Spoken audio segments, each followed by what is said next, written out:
அதிசயங்கள் செய்கிறவர் நம் அருகில் இருக்கிறார். அற்புதங்கள் செய்கிறவர் என்றும் நமக்குள் வசிக்கிறார். மார்க்கு சுவிசேஷம் 8ஆம் அதிகாரத்துல 2வது வசனம் வாசிங்க பார்க்கலாம். ஜனங்களுக்காக பரிதபிக்கிறேன், ஜனங்களுக்காக நான் பரிதபிக்கிறேன். இவர்கள் இப்பொழுது என்னிடத்தில் தங்கி இருந்த 3 நாளாய் சாப்பிட ஒன்றுமில்லாதிருக்கிறார்கள். சாப்பிட ஒன்றுமில்லாதிருக்கிறார்கள். இவர்கள் சாப்பிட ஒன்றுமில்லாமல் இருக்கிறார்கள். இந்த 4000 பேருடைய பரிதாப நிலைமையை இது காண்பிக்கிறது.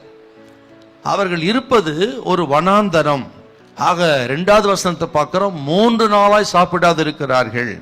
மட்டுமல்ல, கையில கொஞ்சம் அப்பமும் சில சிறு மீன்களும் தான் இருக்கிறது.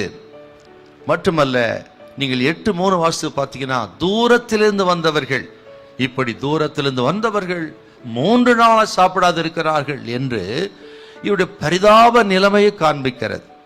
பொதுவாக இப்படிப்பட்ட சூழ்நிலை பார்க்கும் போதெல்லாம் மனிதர்களாகி நாம் என்ன சொல்லுவோம்னா, இது ஒரு துர்பாக்கியமான சூழ்நிலை, இது ஒரு அவல நிலைமை என்றெல்லாம் நான் சொல்லுவோம். ஆனால் ஆண்டவர் இயேசு அற்புதத்தை செய்வதற்கு, தமது வல்லமையை வெளிப்படுத்துவதற்கு இந்த சூழ்நிலை தான் ஏற்றதா இருந்திருக்கிறது. பாருங்கள், இங்கே தான் ஆண்டவர் அற்புதத்தை செய்து அதிசயமாக 4000 பேர் போஷிக்கப்பட்டிருக்கிறார்கள் வனாந்தரத்தில்.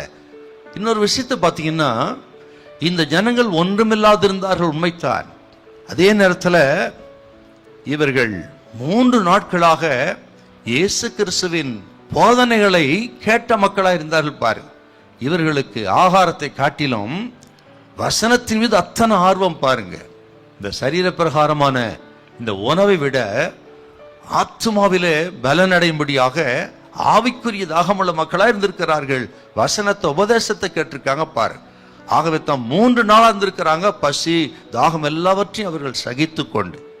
அருமையானவர்களே, ஆண்டவர் என்ன சொல்றாருன்னா, இந்த சரீர பிரகார தேவைகளை காட்டிலும் ஆவிக்குரிய தேவைகள் மேல் நாம் அக்கறையா இருந்தால், இயேசு இந்த ஜனங்களை வெறுமையை அனுப்பவில்லை. அதே போல கர்த்தர் உங்களுக்கு சரீர தேவைகளையும் கொடுத்து, அற்புதத்தை செய்து, தெய்வீக சுகத்தை கொடுத்து, உங்கள் பாவங்களை மன்னித்து, ஆத்ம தேவைகள் எல்லாம் சந்திக்கிறது போல சரீர தேவைகளை சந்தித்து உங்களை இயேசு கனம் பண்ணுவார்.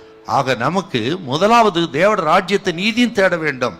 அப்படி இவங்களெல்லாம் கொடுக்கப்படும் என்று ஆண்டவர் இயேசு சொன்னார். பாருங்க, மத்தேயு 6:33.